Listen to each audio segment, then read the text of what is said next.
Okay, folks, we're back again for a Wednesday afternoon movie review. I picked this movie up over the weekend at Rasputin's World of Music on the Sisk Road in Modesto.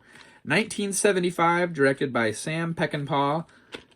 The Killer Elite on VHS. I love this MGM era box with the chrome and the foil-ish label.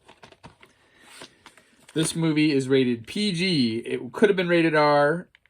Maybe it would have been better. It was very tame. I could see this movie being on a Saturday matinee on TV a bunch in the 80s and becoming a cult classic, but it wasn't, and it's not. So, Peckinpah, I've reviewed a bunch of his movies. He's famous for The Wild Bunch. My favorite of his was The Ballad of Cable Hogue. On my old channel, I reviewed that and Ride the High Country. So this is kind of, his career is kind of going down. He's got very erratic behavior. He's got a drinking problem. No studio wanted to work with him. And the head of United Artists, a guy by the name of Mike Medavoy, gave him the chance to direct a movie if he would stick with him and play by the rules. Excuse me, I'm just... live! We do it live here. We're not going to edit that out. And this movie is 2 hours and 4 minutes. It was okay, but it wasn't great, and critics agreed with me. You think James Caan, Robert Duvall in a 70s action thriller, it's going to be a great movie. James Caan said that he only did the movie because of his agent thought it would be good for him to work with Peckinpah, and Caan gave the movie 0 out of 10 stars. And they introduced this buddy kind of vibe between Duvall and Caan as professional CIA operative hitmen, except for they're like mercenaries for hire. And then you basically don't see hardly Duvall. It's very misleading because they get equal billing, but then you barely see Duvall. It's basically a James Caan and his other cronies. The movie focuses on them as they're trying to protect some Chinese guy, smuggle him out of the country. It was okay. It was kind of all over the place.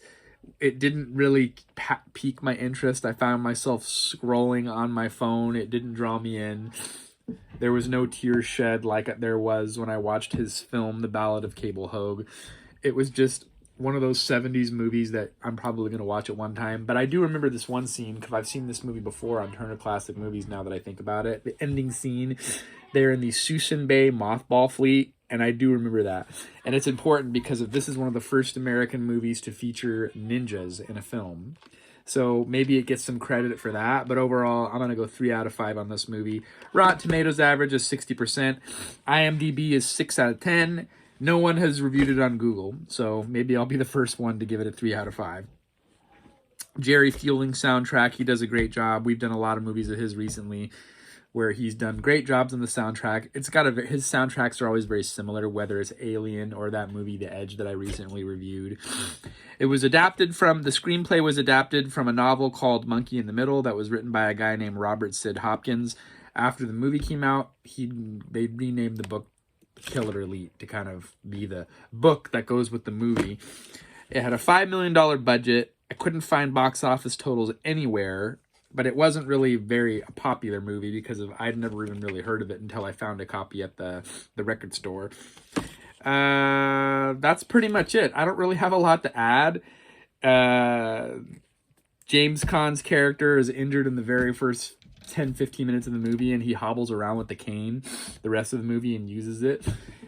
Awkward, but if you like 70s cop detective movies, if you like movies that were shot in San Francisco, maybe you want to check it out. I do like the sidekick. I didn't write his name down, but he has a sidekick, and they drive around in a souped-up taxi cab, which I think is a 68 or 69 Dodge Coronet, if I'm not mistaken.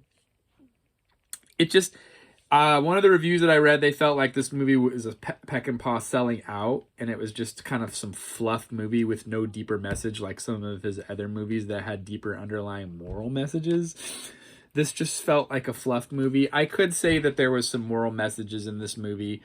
It's a movie about betrayal. He was betrayed by one of his best friends. The James Caan character was betrayed by the Robert Duvall character, and that's kind of the whole premise of the movie. So that's kind of an interesting plot. It does flow. It's long. It's 2 hours and 4 minutes, and it just kind of dragged out. And the pacing was just kind of awkward. So not my favorite movie, but not a terrible movie. Kind of in the middle of the one watch for me. Thanks for watching. We'll see you next time.